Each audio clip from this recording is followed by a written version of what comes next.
morning, all. So there is a saying, time waits for no one, but we all waited for this time, 10 a.m. Tuesday, June 23rd. It's a time to get into WISE 2020, Webinar in Civil Engineering 2020, a webinar series. First of all, our fellow colleague will deliver a welcome speech. So over to Bhavya, madam. A pleasant good morning to you all. With the new challenge of COVID-19 pandemic, the widespread use of technology has become a necessity for education today. Educational institutions are getting compelled to develop digital mechanisms to disseminate knowledge through distance education mode for their students. This difficult situation has also created an opportunity to reach the students and teaching fraternity across the globe through a platform called Webinar to upgrade the skill and knowledge apart from curriculum, for which we are anxiously waiting at this moment. Today, we will have with us Dr. Basavaraj Manu, Associate Professor, Department of Civil Engineering, NITK Surathkal, who has been so kind enough to be the speaker for the first among a series of webinars planned. Sir, we are delighted with your kind gesture for accepting our invitation and making it possible to join with us in this event. On behalf of entire SJEC family, I extend a hearty welcome to you. I wholeheartedly welcome our management principal to this event. I extend a very warm welcome to our beloved HOD, Dr. Edneshwaran B., Department of Civil Engineering, to this webinar. It is my pleasure to extend a pleasant welcome to Ms. Pranamya K., Assistant Professor and Convener of this webinar series. I acknowledge the presence of fellow faculty and staff members of SJEC and extend a warm welcome to this session. Last but not the least, I welcome all the participants who are the main actors for the success of this session. Thank you, one and all. Thank you, Bhavya, madam. Now I would like to call upon Dr. B. Igneshwaran, HOD Department of Civil Engineering, to educate us on webinar 2020. Honorable Chief Guest, respected Principal, collegious, and my dear participants. A very good morning to you all. SJEC is a premier educational institution in the coastal region of Karnataka and affiliated to VTU, Belgavi, and is recognized by the AICT New Delhi. Established in the year 2002, the institution offers top-notch education in engineering, business administration, and computer applications.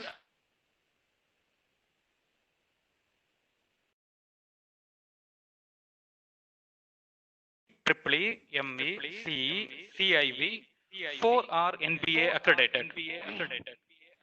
Department of Civil Engineering was established in the year 2012 with a vision to be a premier value-based departmental committed to excellence in teaching and research, nurturing technically competent and socially responsible engineering professionals.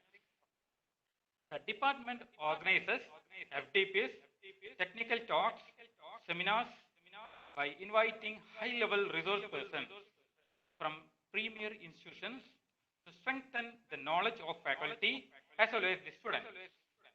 One of the recent student achievement of our department is Miss Mahima S. Rao, securing first rank in civil engineering and 30 gold medals, which was awarded during the 19th convocation at VTU.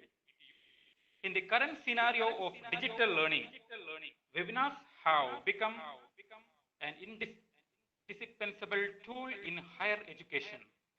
It is a tool that provides computer-mediated communication. Webinar is able to transmit video, audio, and images and also enable users to share applications. Webinars creates opportunities for both educators and learners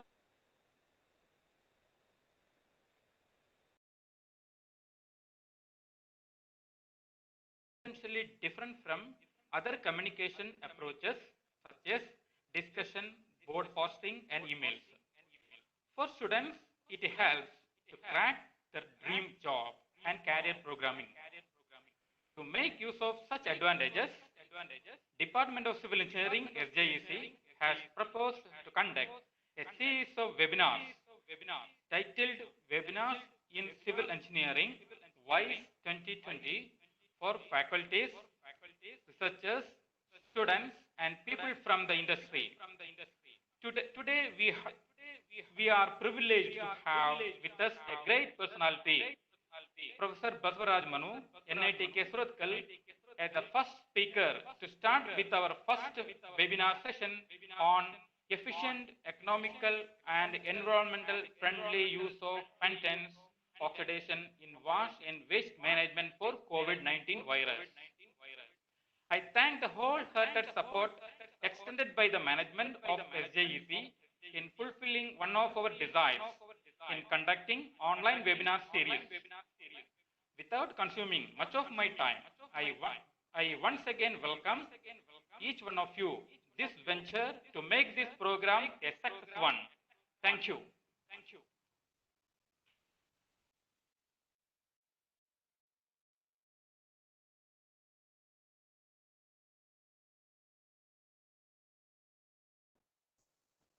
We have our resource person, Dr. Basavaraj Manu, to speak upon the topic efficient, economical, and environmental friendly use of pentose oxidation in wash and waste management for COVID-19 virus. With a special excitement, I am much pleased to welcome Dr. Basavaraj Manu to this webinar, WISE 2020. Being an eminent personality in the field of civil engineering, His Excellence Dr. Basavaraj Manu is serving NITK Surathkal as Associate Professor in the Department of Civil Engineering. The speaker holds his bachelor's degree in civil engineering from Mysore University and MTech and PhD in environmental engineering from IIT Bombay. He has guided 10 research scholars towards their doctoral thesis and 73 postgraduate students for their master thesis. Apart from his teaching career, the speaker is identified himself in the field of research with 75 scientific papers in national and international journals. Pentose oxidation process among advanced oxidation process is his key area of research.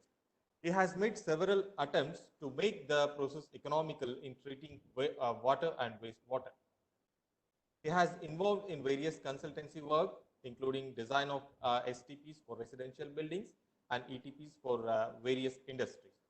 He has delivered his talk in various international universities, including USA, Spain, Japan, Singapore, Egypt, etc.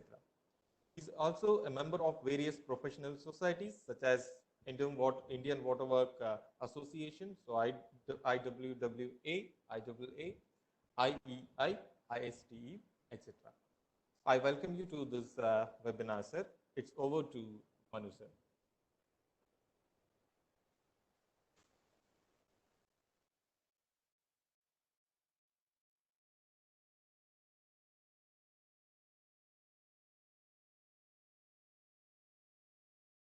Good morning to all of you. First of all, I'm very much thankful to people at St. Joseph's College of Engineering, the principal, the Department of Civil Engineering HOD, Dr. Professor Agnishwaran, Dr. Bhaskar, Bhavya Madam, Pranamay Madam, all of them for giving me this opportunity to share my thoughts. As already told, in this pandemic and unexpected situation, we have to be safe. At the same time, we as engineers, we as any common people, we need to work in our own way in order to solve this problem in whatever way that we can. So probably in this direction, the World Health Organization has come up with an brochure, says water, sanitation, hygiene and waste management for COVID-19 virus, published in April 2020, in order to provide the guidelines where we can, for all of them it is there, how to stay safe and how to make things safe for us to save from this pandemic situation to be healthy. So in that, probably this is the starting document for us where we thought we also should do something in order to stay safe from this deadly virus that is COVID-19. So in that situation, in that case, we thought that I will present these my views, which is probably an outcome of the research work that we do in our lab in order to solve the problems.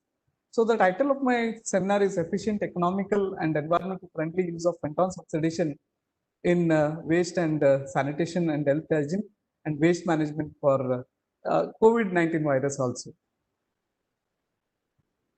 So it is essential for us to environmental engineering people. So this document speaks for all people, for medical professionals, for COVID-19 warriors, as I tell, the health workers and even engineers also. So from environmental engineering point of view, whatever that we want to take, so that we have taken here and then try to see what we can do.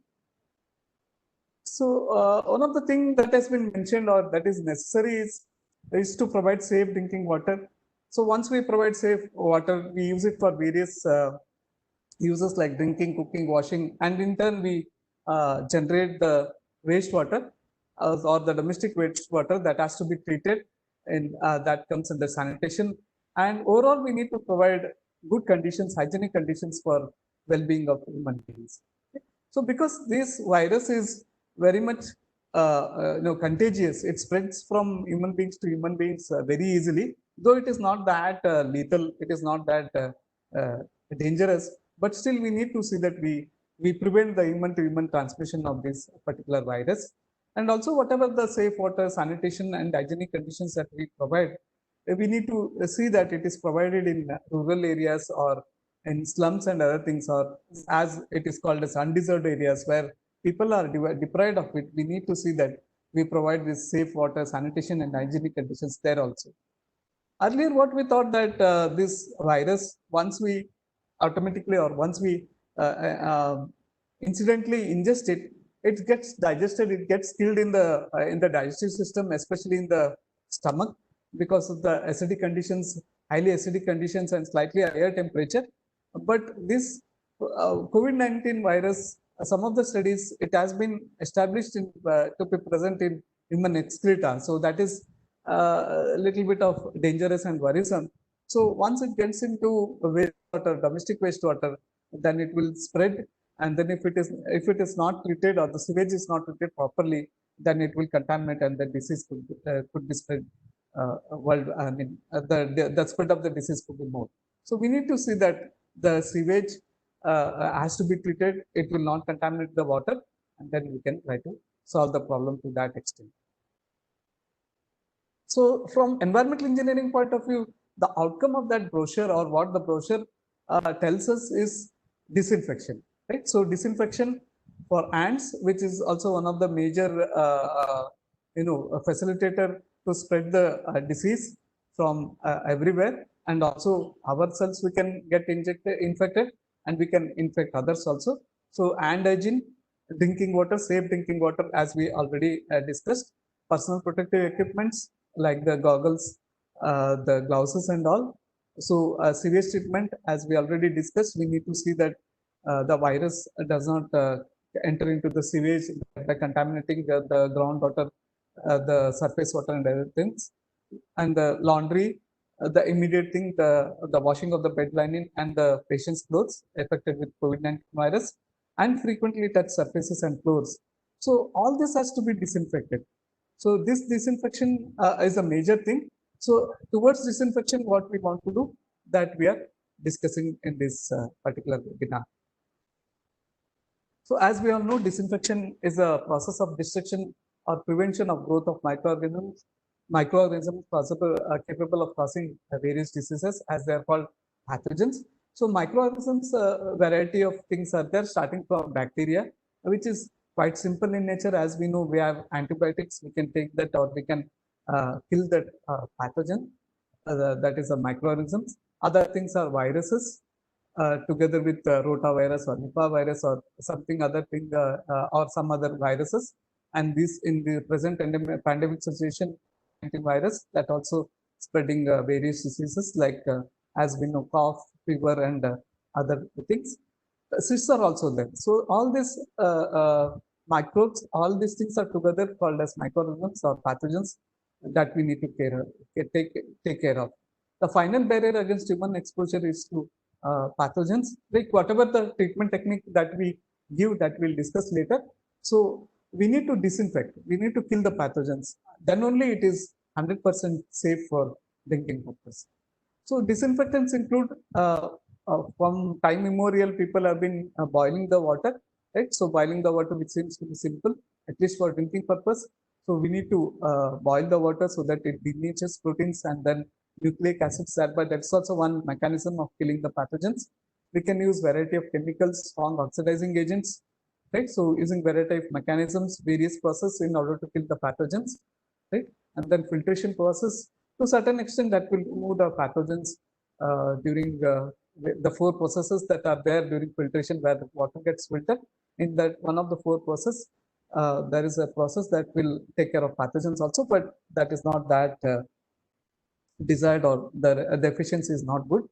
And also using UV radiation, we can destroy the nucleic acid. So these are some of the mechanisms probably we need to understand how the disinfectant kills the pathogens. So some disinfectants also control taste and odor problems, organic matter and metals such as iron and manganese. So that is also an added advantage.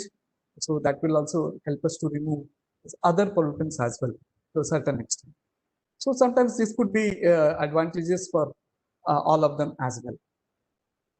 So what are the properties of an ideal disinfectant? It should be versatile. As we discussed, it should be effective against all types of pathogens, that is bacteria, virus, cysts, and then other things. So of all this, cysts are very dangerous. So cysts, that is a tuberculosis or something where the microbes get aggregated and then they will create havoc.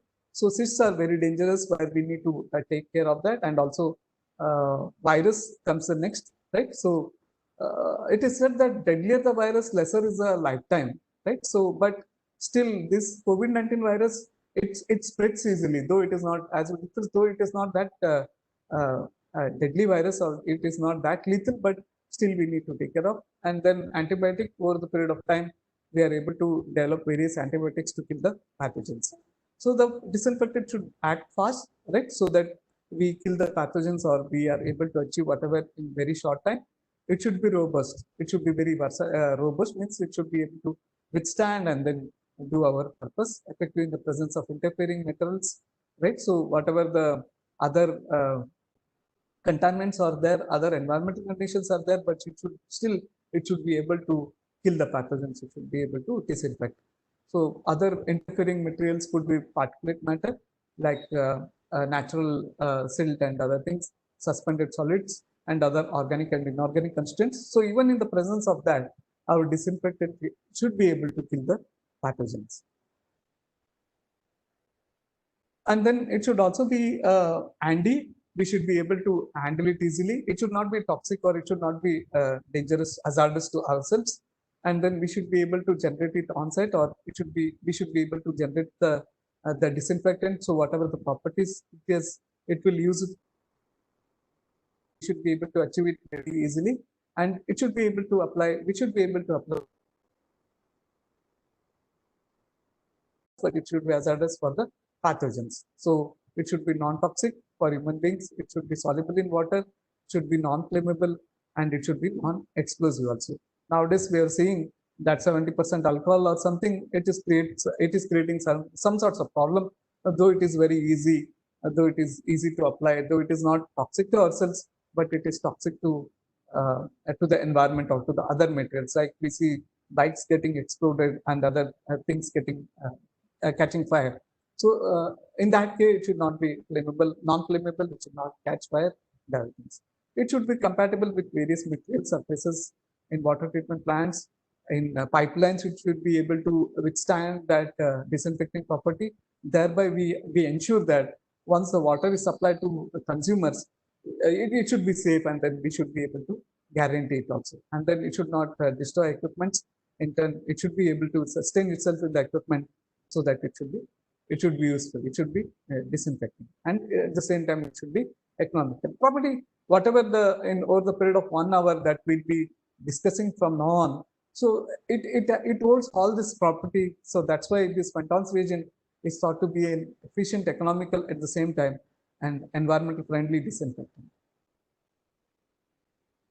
So some of the factors influencing this disinfection, I just run through this: the type of disinfectant, type of microorganism, disinfectant concentration and time of contact, pH, temperature, chemical and physical interference, that is clumping of cells or adsorption to larger particles. So all these things should be favorable for us so that we should be able to solve the problem.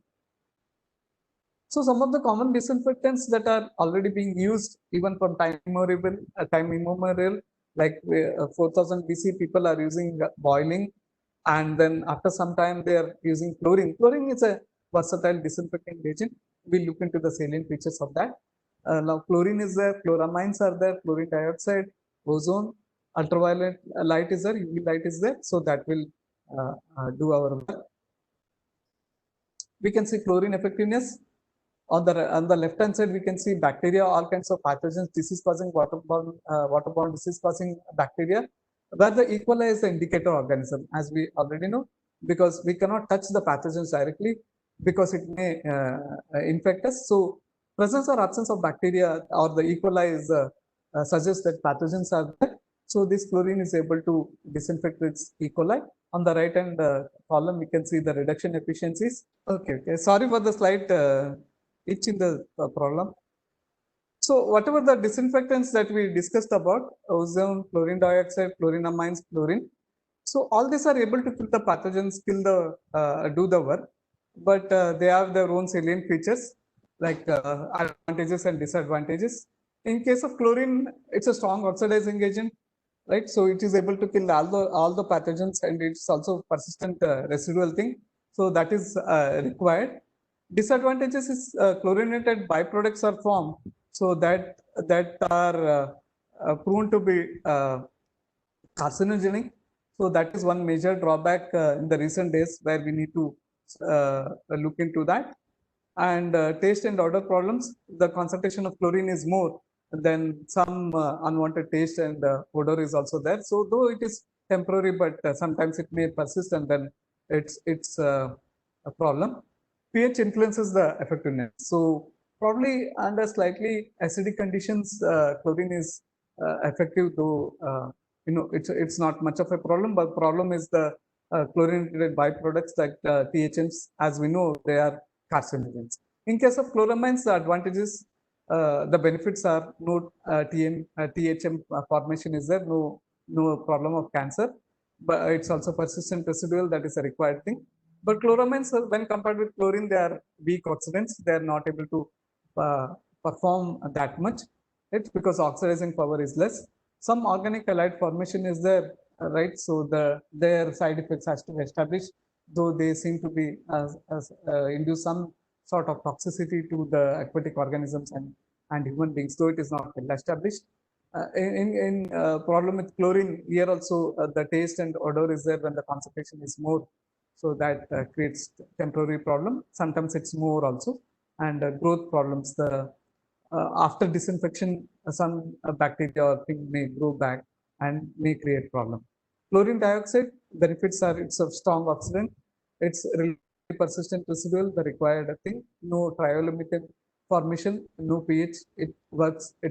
Works over all range of pH. So that's all the benefits.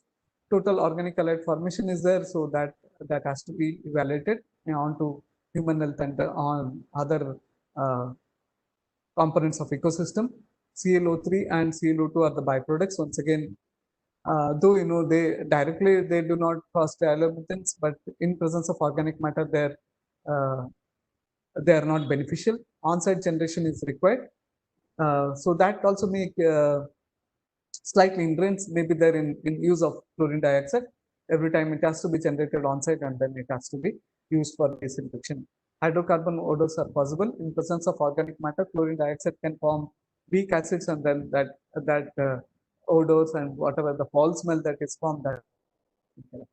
And then ozone that has been used now, it is strong oxidant, no formation of byproducts in the presence of organic matter in presence of organic halides, so that disadvantage is solved. No taste or odor problems, little pH effects. But ozone works well in the pH range of 10, where generation of hydroxyl radical and singlet oxygen is there. But that's okay. That's near neutral pH also. We can be able to generate hydroxyl radical, so that will disinfect.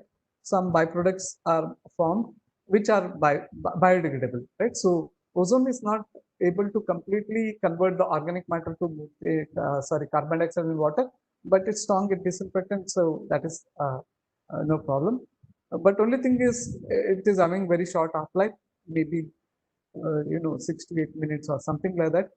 On-site generation is required using pure oxygen. We need to pass oxygen through electrodes, generate it on-site, and then in that case, it's energy intensive. It will add to the cost of treatment.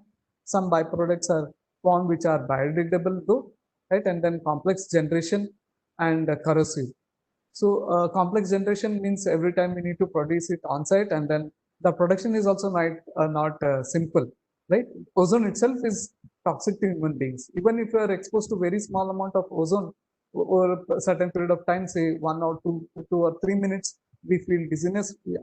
Myself, we have observed that when we were working on wastewater treatment in IIT Bombay, ozone is hazardous to human beings in that way. Even if we are exposed to very small concentration, we feel dizziness, vomiting sensation, and other things are there. So these are some of the disadvantages of the earlier or the existing disinfectants. UV disinfection is also quite commonly adopted nowadays.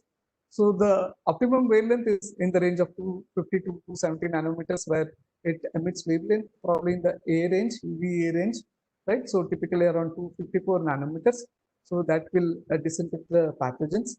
Low pressure mercury lamps emitting in that UV range, so that should disinfect the pathogens by damaging the microbial or the DNA and viral RNA by causing dimerization reaction, blocking the nucleic acid replication, thereby ultimately that will kill the pathogens,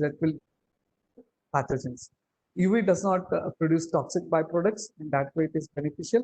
But the cost of UV light and then the operation and maintenance cost is higher than chemical disinfection, though, and also no residual disinfection is there.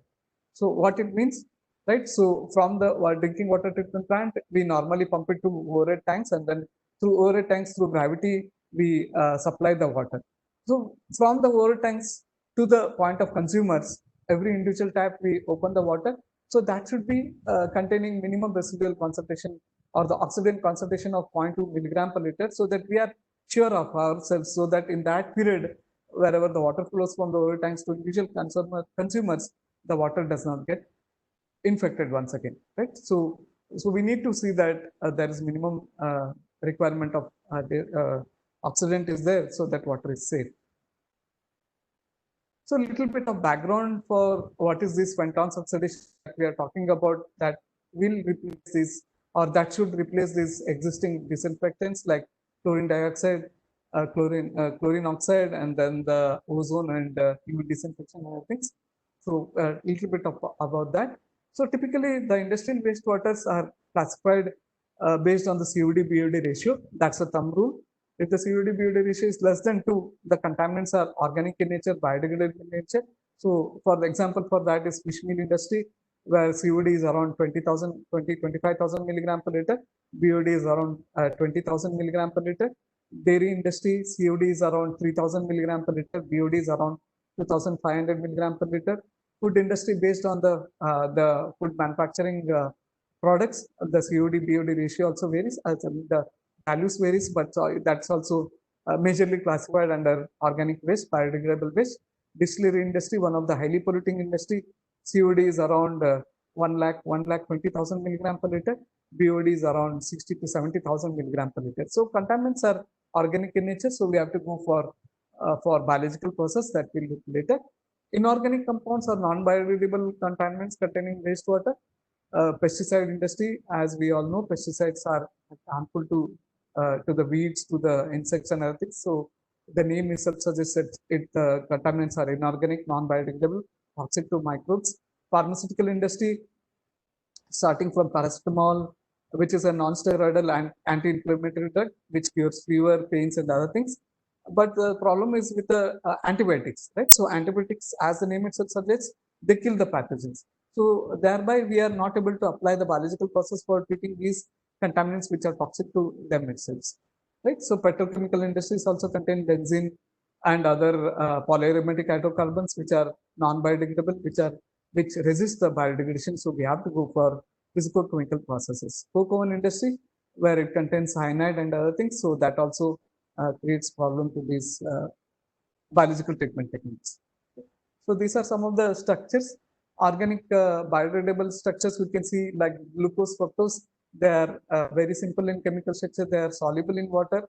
Their half-life is very less, right? And then they can be easily converted to energy, right? So that's the advantages of that, where we can use the biological process to treat these contaminants. Inorganic contaminants, if you see, starting from very simple compound like benzene, it's highly stable. It does not degrade, but at the same time, it is not present in simple benzene. There are various substances like amide group, chlorine groups, hydroxy group, and then methoxy group, and then the sulfonic acid groups, which will add more toxicity to the compound. So we have to treat it, and then we have to make it safe for disposal. So wastewater treatment techniques, as we discussed, so based on the kind of wastewater that we are treating. So for inorganic non-biodegradable waste, we have this advanced oxidation processes, electrochemical oxidation process, settling, coagulation, flocculation, sedimentation, filtration. They are there. They will always be in the water treatment as well as wastewater treatment. But those are preliminary or primary process where they will do majority of work, or they will do certain amount of work. By adopting these kind of treatment process like advanced oxidation processes, where we are generating highly strong oxidants like hydroxyl radical and singlet oxygen. So that should be able to degrade all kinds of contaminants irrespective of the nature and complexity. So that's the beauty of these processes. Electrochemical oxidation is called Brahmastra. It's a kind of ultimate treatment where we are having both oxidation and reduction process, where we can take the advantages of both the oxidizing agents and reducing agents. Thereby, we are able to achieve very good removal efficiencies of these toxic pollutants. But only problem is we need to supply current, and then the electrodes are sacrificial electrodes. So those two are the major disadvantages of that process. And then sonolysis, where we are using sound waves to degrade the contaminants, right? Adsorption is used for removing heavy metals, right? So the tannery industry, the steel processing industry, where we are using cyanides and then all kinds of heavy metals in order to achieve our desired result. But in turn, the heavy metals are toxic. So though the heavy metals are not the adsorption process seems to be efficient.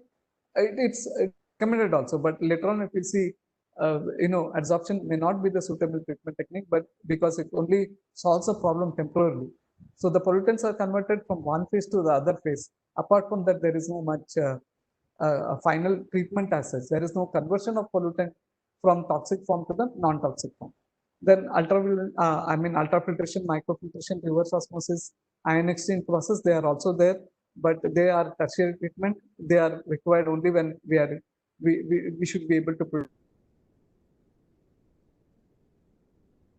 In medical things, we can use this so that for medical fields, for in hospitals, we can provide safe water till that extent. So biological process for treating biodegradable pollutants, for example, pure cultures like pure bacterial, algal, and fungal cultures could be there. Mixed cultures examples are aerobic and anaerobic process. As we know, aerobic process in the presence of microbes, organic matter getting converted to carbon dioxide and water. Example is activated stress process, various forms of activated stress process. And then the anaerobic process, in the absence of oxygen, microbes will convert the organic matter to methane and carbon dioxide. So in the pure form, it is difficult for us to apply on large scale and actual field conditions, but because they could easily get contaminated, thereby reducing their efficiency.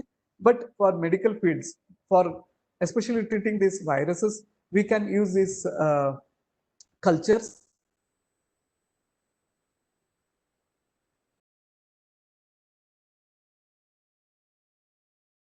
because create antigens that will help to solve the problem, right? And then most of the time we are using two processes in combination so that we take the advantages of both of them, thereby making the process efficient, economical, and at the same time environmental friendly also. So we'll discuss it later. So as we discussed, advanced oxidation processes, if you look into this chart, advanced oxidation process is the advanced oxidation process. So it is divided into homogeneous process and heterogeneous process. So homogeneous process using energy, without energy. In without energy, as we know, without energy means it is cost effective. You can see the second one or the third one rather, H2O2 in the presence of catalyst. So this is a Fenton's reagent. Fenton's reagent is combination of hydrogen peroxide with a small amount of catalyst. Hydrogen peroxide itself is a strong oxidizing agent, but it will not decompose by itself. It requires a very small amount of catalyst, what you call inert metal catalyst like iron, aluminum, and other zero valent metals. So that will initiate the decomposition of hydrogen peroxide into hydroxyl radical or singlet oxygen. So that will do our purpose. In this case, that should be able to kill the pathogens also.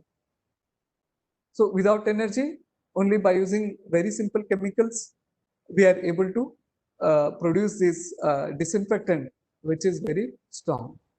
So we can see that if we are considering chlorine as a base, right? Chlorine itself is a strong oxidizing agent that has been used in since ages to treat the water or wastewater for disinfection purpose. So if we are taking that chlorine as a base or as one, you can see fluorine is 2.223 times more oxidative power than chlorine. Hydroxyl radical 2.2 times more than chlorine. Atomic oxygen or singlet oxygen is also 1.78 times more effective than chlorine. Hydrogen peroxide is also 1.31 times more effective than chlorine. So if we are able to use these strong oxidants that we are able to generate in the lab or on-site, so we are able to kill the pathogens, including this fluorine COVID-19 virus also. So other forms of oxidizing agents are also there, but we are focusing on these radicals or these substances which should be able to solve our problems. Okay. So Fenton's oxidation, which is an example for advanced oxidation process, homogeneous process without energy. So that means it is cost effective, it is economical, it is efficient also, right? So we are able to satisfy 2 or 3 problems now. Later on, we'll see how it will be more environmental friendly also. So there are 7 different reactions in which we are able to produce the hydroxyl radical and singlet oxygen by making use of iron catalyst and then hydrogen peroxide in the presence of very slightly acidic conditions in the range of 3 to 4, right? So 3 to 4 pH. So hydrogen peroxide should be decomposed into hydroxyl radical, which is very strong oxidizing agent, and singlet oxygen in other steps, which are more powerful, right? 2 to 2.5 times more powerful than the chlorine. So we should be able to kill the virus. So in case of wastewater, as we already discussed, benzene ring, which is carcinogenic, so that also can be degraded and be converted into non-toxic form.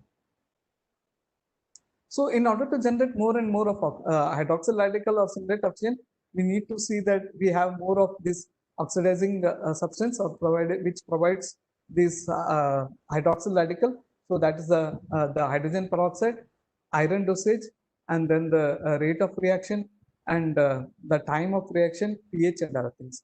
So all the variables that are there, the concentration of hydrogen peroxide, the concentration of iron, so that will be having an optimum concentration, right? So it's a kind of umbrella kind of curve. So umbrella kind of curve where we have with the variable the graph goes on increasing, and after certain time it will decrease, right? So we need to identify that optimum point where the graph will increase and then decrease. So that will be able to generate more and more of hydroxyl radical in this concentration, right? So beyond, lesser that concentration or more than that concentration, that will hinder the process. So that will reduce the efficiency, right? So we need to see that we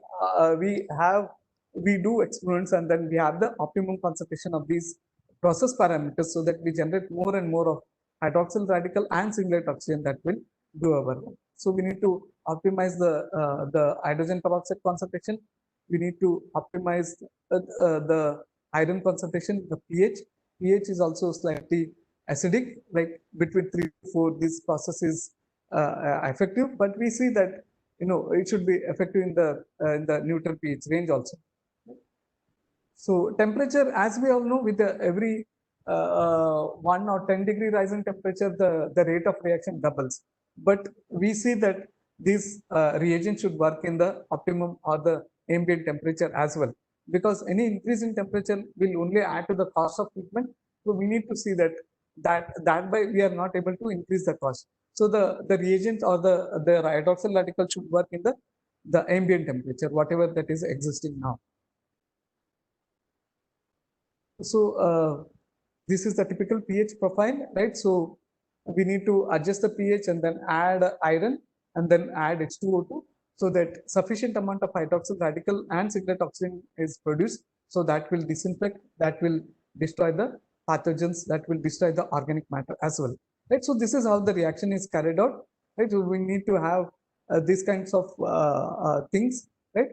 So where we're using it for various applications that we'll see, right? So this could be in the solution form, or this could be in the form of some solid form, so that we only dissolve it and then produce the disinfect and then disinfect it and then use it for our purpose. So these are some of the processes, process parameters that we need to optimize, refine and optimize them, find out the actual concentration. Reaction time also plays an important role, right? So it should be fast. The reaction should be fast so that within less amount of time the pathogens get killed and then we are able to solve the problem. So though this Ventons reagent is very fast, probably for water treatment, for wastewater treatment, it takes somewhere around 30 minutes to 60 minutes. That is around half an hour to 1 hour to do our work. But it should be as fast as possible, especially for pure water, with that may be contaminated with only virus, so that we are able to kill the pathogen or the COVID-19 virus as early as possible with less amount of time, probably maybe 3 minutes or something less, even less than that. Right? So, but all these things are possible only when we do the reaction, we do the studies, and then try to establish how much for different conditions, how much is the concentration of hydrogen peroxide, iron concentration, and then other things are required, pH and other things, so that we'll solve the problem. So iron is one of the important thing that is used as a catalyst. Very small amount of catalyst is required in order to generate more and more of hydroxyl radical and singlet oxygen. So this iron is thought to add to the cost of treatment. So though we can see very small amount of iron is required to, so typically it goes something like hydrogen peroxide is to iron ratio, so 10 is to 0.1 or 10 is to 0.5 something. So very small amount of iron is needed in order to decompose the hydrogen peroxide to form the hydroxyl radical. So various types of iron is there, but still in case of making it more efficient, some of the studies that we did in our lab is like we extracted iron from the laterite soil in coastal parts of Karnataka, in parts of Bihar, Bengal and other places, and even worldwide also laterite is a major soil type. So laterite contains as much as 30 to 40% of iron. It will leach out and then contaminate the groundwater and surface water with iron, right? So, and then the World Health Organization standards and then Indian Council for Medical Research standards suggest that 0.3 milligram per liter is the iron content, right? So instead of seeing it as a contaminant, we are using it as a catalyst in our Ventons oxidation, so that in that case, the Ventons oxidation process will be economical, right? So we are trying to extract this iron and use it as a catalyst for treating wastewaters and then for this virus as well. So as we see, it contains a lot of iron. So instead of seeing it as a contaminant, we can use it as a catalyst and then make our process more economical and efficient. So this is the process where we are able to leach out iron from the laterite soil. Darker the thing or more red content of the laterite soil, more is the iron content. So where we make it into powder and then we finally extract iron and use that iron, whatever the desired amount of iron that is required for our reaction, appropriately we take that much amount of iron from that. And then as we progress with our research, and then the hot topic nowadays is also the nano science, right? So in our lab also we are generating iron nanoparticles from various base sources for generating the nanoparticles, right? So nanoparticles, since their size is very less, at the same time, because of the lesser in size, the specific surface area will be more. So that is doubly advantageous for us, so that the efficiency will be higher. At the same time, that the amount of time that is required for the reaction, that will also be lesser. So a lot of advantages are there where we're generating iron nanoparticles and then using it for our purpose. As we can see, these iron nanoparticles is able to degrade most of the contaminants like halogenated alipatics, like fluorinated methanes, brominated methanes, which are used in mobile phones, right? So as anti-flaming agents, so that in turn that is creating a lot of problems. So that can be solved from this Fenton's oxidation, fluorinated methanes, brominated methanes, halogenated aromatics like fluorinated benzenes, fluorinated phenols, examples for pesticides, dyes, color, and then carcinogen that can also be treated. So in case of metals, as we discussed, adsorption is the treatment technique that is suggested, recommended, but we can see arsenic 3 is more toxic, right? Arsenic 3 is more toxic than arsenic 5. So in this case of arsenic, we can oxidize the more toxic form of arsenic 3 to lesser or non-toxic form of arsenic. So in that case, we can use this iron nanoparticles or oxidizing agent in order to solve the problem. Okay? Whereas chromium 6 hexavalent form of chromium is more toxic than the trivalent form. In that case, we need to reduce chromium 6 to chromium 3, right? So, but in this case, the arsenic 3, we need to oxidize the arsenic 3, the toxic form, to less toxic form of arsenic 5. We can also reduce, oxidize ammoniacal nitrogen to nitrate, then to nitrate, right? So, which, that's a partial conversion, but still nitrate has to be reduced to nitrogen gas. So that can be done by using reducing process. So we can see there is a large scale benefits of this Fenton's oxidation, and in the nano form, the reaction is faster, the efficiency is higher, and then the reaction time is lower, right? So whatever the thing that we are generating now, nanoparticles, to generate a nanoparticle, we need a base agent. So in the continuing with our research, now we are using that base agent from the natural antibiotic agents like neem leaves, and then there is one more thing like the cashew nut liquid effluent. So it is naturally antibiotic, right? So it's naturally antibiotic, and it is also very good base agent for preparing these nanoparticles.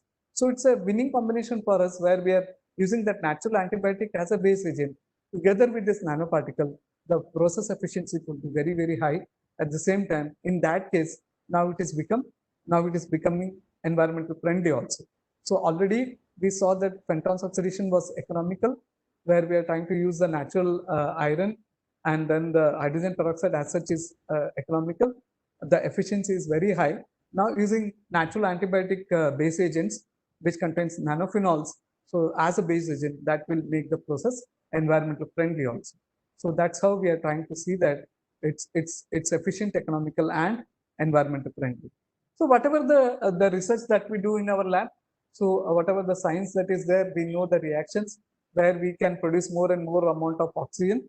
So that's why that could be converted into technology, where we can use it for solving the problem of the common people or the industry, or it should be beneficial to scientific community also.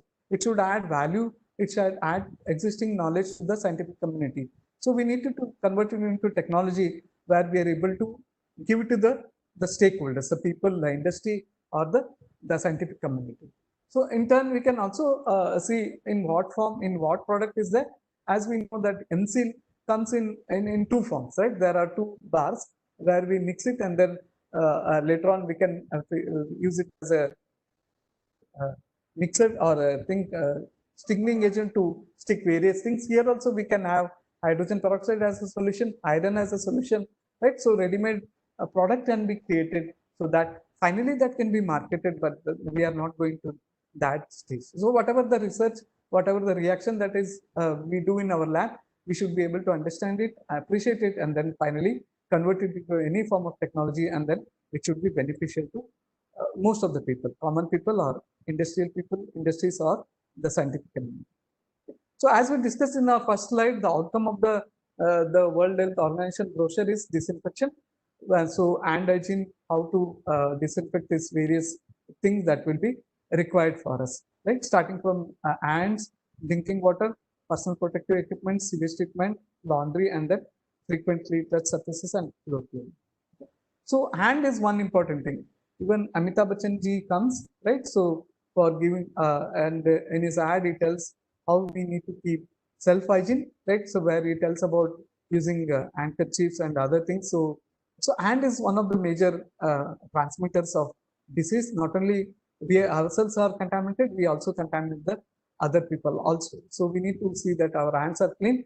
So in that case, so general thing is before touching a patient, before cleaning or aseptic procedures that has to be carried out, after body fluid exposure, the associated risk with it, after touching a patient and after touching patient surroundings, before and after that, we see that we disinfect our hands.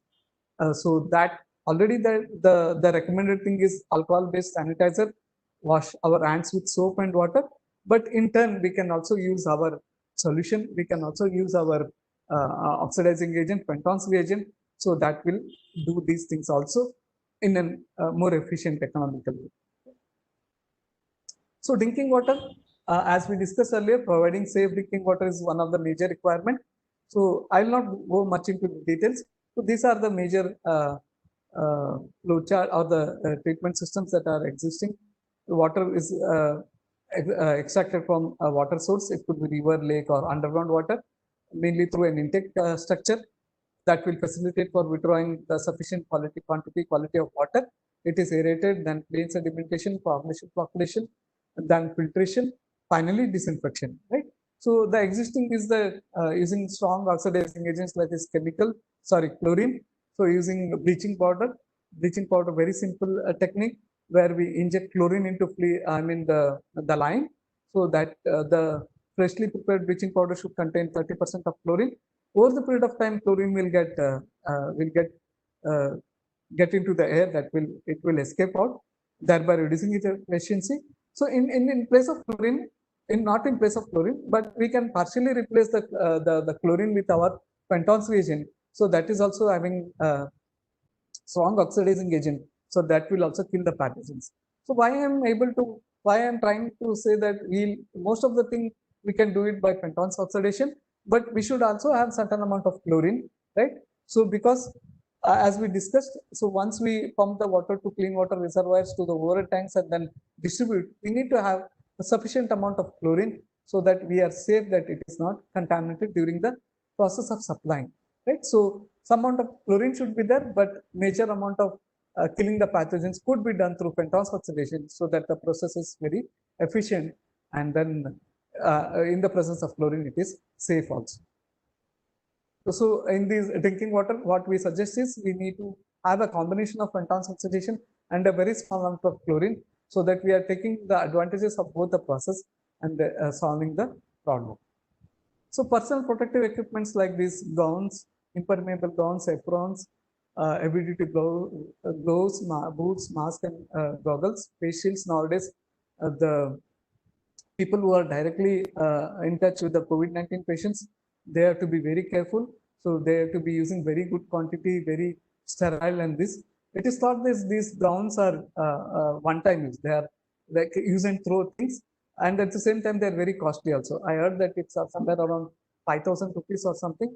So thereby, we can try to make that thing maybe usable, maybe reusable, or at the same time where we are using very strong oxidizing agents, Penton's oxidation for disinfecting and cleaning. Maybe we can use it for one more time. Thereby, we are reducing the cost of the treatment technique as a whole for all these personal protective equipments, so that it becomes easy, it becomes economical also. Now the sewage treatment, which is also one very important thing, where we are looking to think that it was the virus was not found in the sewage, but nowadays a lot of studies are emerging where the COVID-19 virus is also present in sewage, right? So what we thought that the sewage, the virus would get killed in the stomach because of the temperature, strong acidic conditions, and then all those oxidizing conditions would kill the virus. And then we were happier to a slightly extent that it does not get into the sewage, not contaminant. But nowadays, because of the studies, we need to be more careful. We need to treat the sewage now more efficiently so that the further problems are not there. So as we know, the typical sewage treatment plant, what are the process parameters? Like preliminary treatment by using bath screens, drip chambers, detritus tank, we are able to remove the preliminary contaminants, the large floating objects, pieces of cloth that would otherwise hinder the subsequent treatment, right? So in turn, we are generating a large waste there in terms of clothes and other things. So that can also be treated in terms of sludge by Fenton solution. Primary treatment using primary sedimentation tank, where we are able to hold the water for 2 to 3 hours, where we are removing 30 to 40% of BOD, COD. In turn, that sludge also can be cleaned, that can also be disinfected. Secondary treatment, that is the heart of the treatment, right? So heart of the treatment where the cost and the efficiency is also more there. Both cost is also there. At the same time, most of the contaminants are removed there. For sewage, as we know, the contaminants are biodegradable. We are using activated sludge process together with secondary sedimentation tank, where we are removing 80 to 90% of BOD, COD, and then whatever the excess microbes are produced that are finally removed in the secondary clarifier, that is a secondary sedimentation tank. And then finally the disinfection, right? The chlorination, where we are using chlorine in the free form, that is in the form of gas or in the form of liquid, and it can also used in the form of bleaching powder. So here also we are thinking of substituting with Fenton's reagent, because it will also kill the pathogens, it will also disinfect the other disease causing organisms, waterborne disease causing organisms. But nowadays the problem is with the micropollutants, the PPCPs, right? So for pharmaceutical and personal care equipment, pharmaceutical and personal care pollutants, so that though they are very small in concentration, they are creating lots of problems. So probably this Fenton's reagent can also be used in the after preliminary treatment, where we are able to degrade this cancer producing substance, right? So thereby we are not only using it for disinfection purpose, we can also use it for treating, as we discussed, benzene containing components and other polyaromatic hydrocarbons which would otherwise cause problem, which would otherwise contaminate the groundwater. So we can see the advantages of this Fenton's reagent in treating the organic compounds, and then it can be used as a disinfecting agent also. So this is for the large scale community treatment, where we are trying to treat the sewage in a single manner, or at one place at one time. We are able to treat it. But the sewage that is produced in every individual households, which are existing alone, and also group of houses like the apartments where we have 8 to 10 flats or something like that, where we are using a septic tank in order to on-site treat the sewage. To a certain extent, we can see that the treated sewage, will not. We are not in a position to connect it to the sewers. So thereby, the treated sewage can be taken to the wastewater treatment plant or the sewage treatment plant. But instead, we are able to solve the problem in our own way, in our household itself, right? Even whatever it's an individual house, or it could be an apartment, where we are suggesting this septic tank, right? So in that case also, in the typical septic tank design, we are seeing that we are providing more HRT. So whatever the wastewater that is generated, that will be treated, and then probably it could seep out and then solve the problem. But there we are using 30 to 40% of brick bats, right? So broken brick pieces. So that will absorb, and then subsequently the microbes will grow on them, and that will also the efficiency conversion of organic matter will be more as time will progress.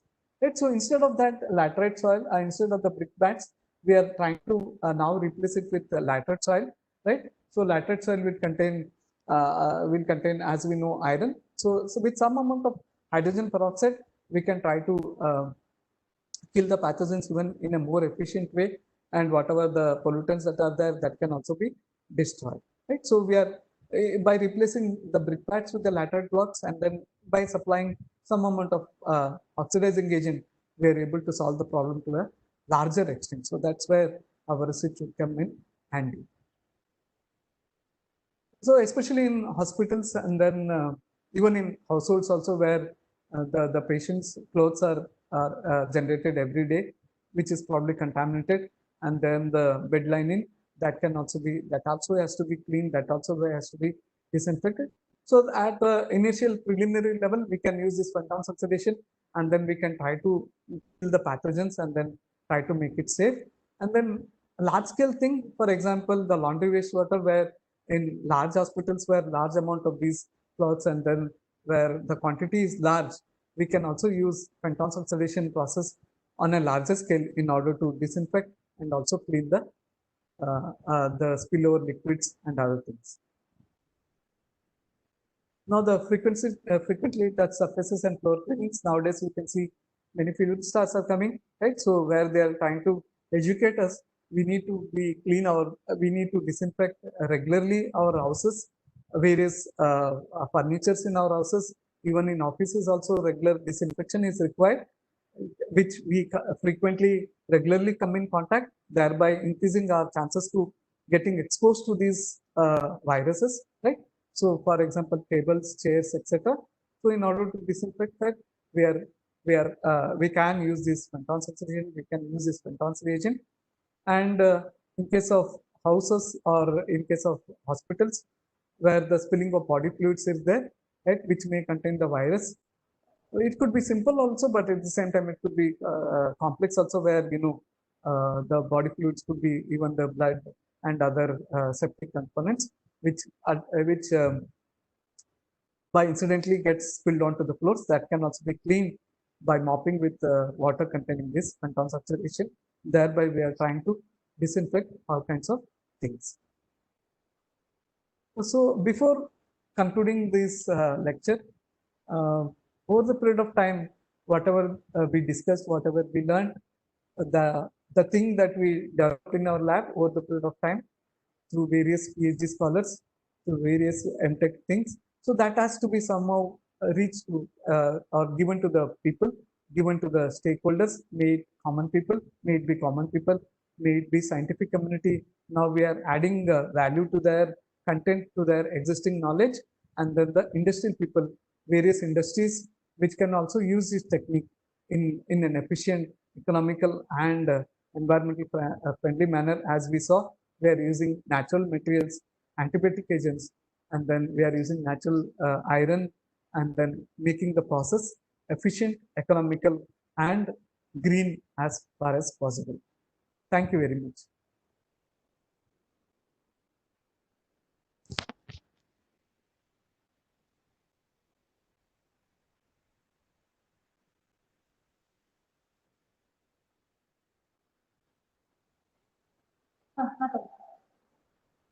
Hello. Yeah, ma'am.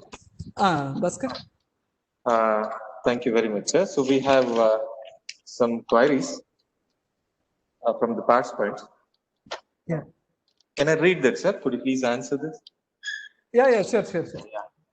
The first question is there is any proper disinfection mechanism in place currently in Mangalore during COVID-19?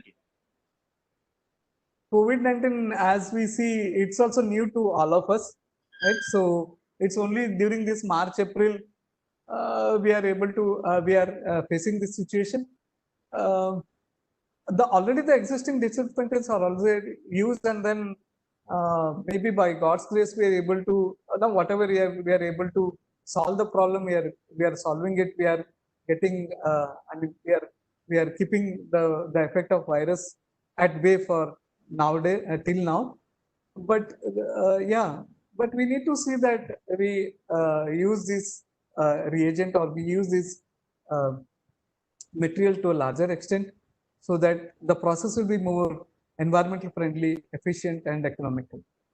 The sanitizers, the chlorinating agents, right? So though they are effective, they have been used since longer time, but over the period of time, now we are knowing the disadvantages, drawbacks of those processes. Now we are trying to replace that with our existing, with our newly, the research that we are doing in our lab.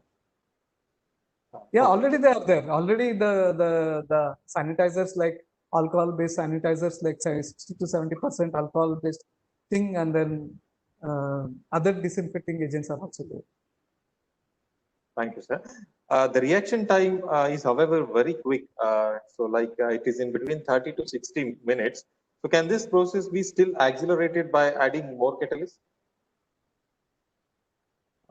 More catalyst or more amount of hydrogen peroxide beyond an optimum concentration won't work, because it's a kind of inverted, it's a kind of umbrella kind of curve where we have that optimum thing.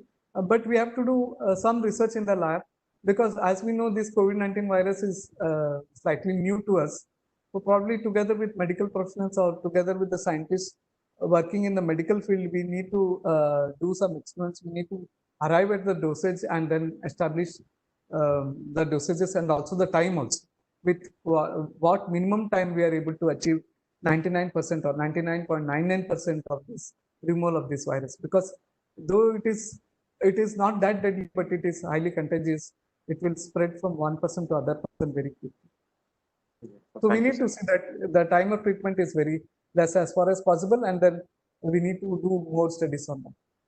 Yes, sir. How we diagnose COVID-19 virus in sewage and how it can be removed from sludge treatment?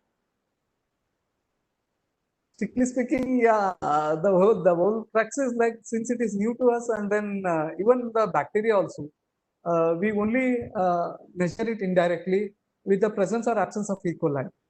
Yeah, right. So whatever the pathogens pathogens may be in the water or wastewater, the presence or absence of E. coli will suggest that water is contaminated.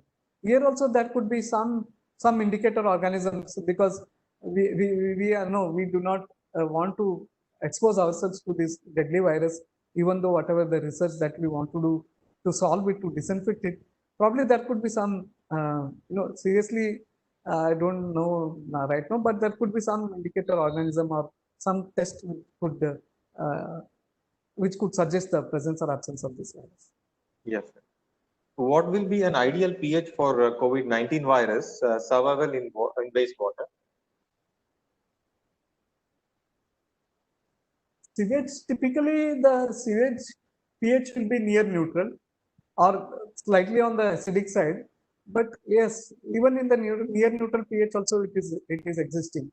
This virus is surviving even in near neutral pH or slightly acidic condition. What amount of sludge is generated after the pentose oxidation? The amount of sludge generated would depend upon the amount of hydrogen peroxide and iron and the contaminant. So all these three will determine the amount of sludge. But for very less concentration, as we know, we are putting very less amount of iron dosage and H2O2 dosage and iron. So that will generate very minimum amount of or nil sludge is produced. But it depends upon the pollutant concentration. In turn, that will decide the amount of iron. So iron sludge may be there, but that could be filtered out and that could be taken care of. So sludge is not a real problem in pentose oxidation. So how the sludge is managed if it is contaminated with COVID-19 virus? We sincerely think that the COVID-19 virus should be killed with this pentose reagent, because of the oxidizing power of this is 2 to 2.5 times more than the existing or the prevailing disinfectant like chlorine, ozone or something like that. So what we are thinking is it should be killed, or it should be disinfected to a larger extent, maybe 99.99 or 100%. What will be the lifetime of COVID-19 in water? Lifetime of COVID-19, now there are various, every day we can see that COVID-19 is like this, is like that, right? So some people say that it could be there for 3 to 6 hours, or if it is there in sewage, and then if people are able to detect it in sewage, probably the lifetime of this virus is more. So as already we know that the deadlier virus HIV virus, the lifetime is less than 20 seconds. So because it's more deadly, the lifetime, some of people say that the lifetime is lesser. But since I think this is not that lethal, but it only for aged patients and the children, this COVID-19 virus is creating havoc. So it could, the lifetime could be slightly more, probably maybe even a day. That has to be established. That has to be, studies has to be done. And Yes, sir. If we use this Fenton's reagent for cleaning home and all, is Fenton reagent is available in supermarket, and what will be the cost of Fenton's reagent? So if it is in market. And sincerely speaking, truly speaking, Fenton's observation is now we are trying to project it. We are now trying to suggest as a treatment mechanism, because with the other applications for treating, we are now suggesting that it could be efficient with whatever knowledge that we have, with whatever the understanding that we have about the properties of this reagent. It can be used for killing the virus as well, because already people have used ozone. Ozone is effective in disinfecting virus, other kinds of virus like hepatitis A virus and the rotavirus and other virus which are human centric also. This is also a kind of virus which is very similar to that. And then though it is maybe slightly different, but only we need to conduct studies, we need to see that we are only suggesting, and then it could work also. Now, whatever the knowledge that we have gained, probably this could work. Okay, sir. If we employ this process, Fenton's oxidation, so is there any effect when Fenton's reagent is added to water on human health after treatment? No, because hydrogen peroxide itself is not uh, it's not hazardous to human being as such. And then over a period of time, it will decompose into water, and it will decompose it into water. So iron as such is not that toxic to human beings. Maybe at very high concentration, it is toxic. Toxic in not that serious case. Some digestive problems are there, but there could be subsequent process where we are able to take care of these things. So really, Fenton's oxidation as such is not hazardous to human beings. When we are dealing with this infected water, so water infected, contaminated with COVID-19, what safety measures we can take to treat the water and to test and to carry out the experiment? Like every COVID-19 warriors, as we see in the TVs, like, and even doctors also, whatever the gowns, whatever the goggles, and then face masks, and all those things they are using. Even our scientists should also be quite careful also, because nobody wishes to get exposed to this virus. So utmost care should be taken so that we are not exposed to this deadly virus, knowingly or unknowingly. So whatever the care, utmost care that has to be taken, that has to be taken. As we all know, with the experiments that we do with the virus in labs also, we need to be very careful. We need to have very sterile environment. Not only the physical environment, even ourselves, we should be very clean before and after. And we should take all care that is required in case of gowns, in case of gloves. All the personal and protective equipment should be in place so that we are safe. Yeah, so we are getting more and more questions, sir. That itself is a kind of proof that the talk was really good. Because of the time constraints, we are supposed to stop here. Yeah, Yeah. thank you very much, sir. Manu sir has enlightened us the importance of hygienic and the need of safe and wholesome water at this time of health emergency. Thank you very much, sir. Thank you very much. Now I call Thanks. upon Mr. Manjunath, my fellow colleague, to present vote of thanks. And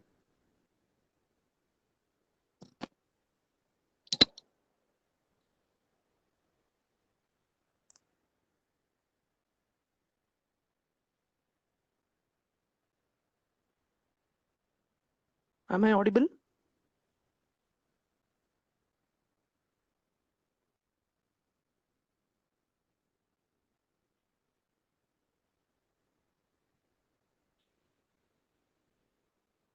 Am I audible?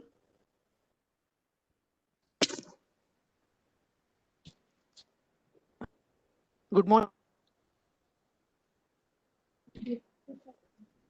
Our Dr. Manu, our beloved HOD, Dr. Ignesh, my colleague. I deem it a great honor and privilege to vote of thanks to all who have helped making this webinar. This starting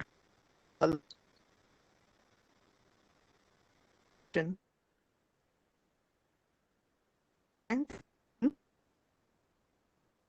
associate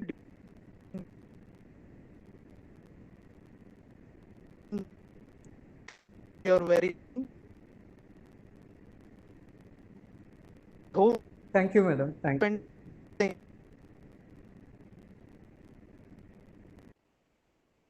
I thank director encourage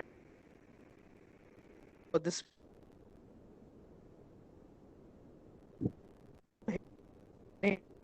Hello. I would Pranamya A, convener of the WISE 2020, who have put a lot of effort in making this webinar. Heartful faculty members who have made this webinar a grand success. Finally, the wonderful participants who have turned up in such a great numbers, not only from our college, but also from the other college within the state and outside. Thank you so much for your cooperation and active participation in this webinar. Once again, I thank kind attention. Thank in the chat box, and also feedback link will be sent to your registered mail, and the feedback form will be open till today 11:55 p.m. E-certificate will be issued only after filling the feedback form. Thank you and all enjoy.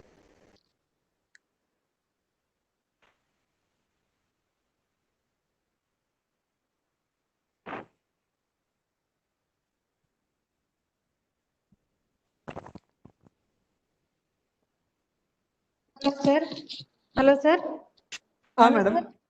Madam, Thank you, tell sir. me. Thank you, sir, for the very effective session. We have all enjoyed your session, and it was very informative. Thank you, sir, for your presence and for your time here. Thank you from Thank you. SJC Civil Engineering Department. Thank you, sir. Thank you, madam. Thank you, madam. My pleasure. Thank you. Okay, sir. Okay. Thank you.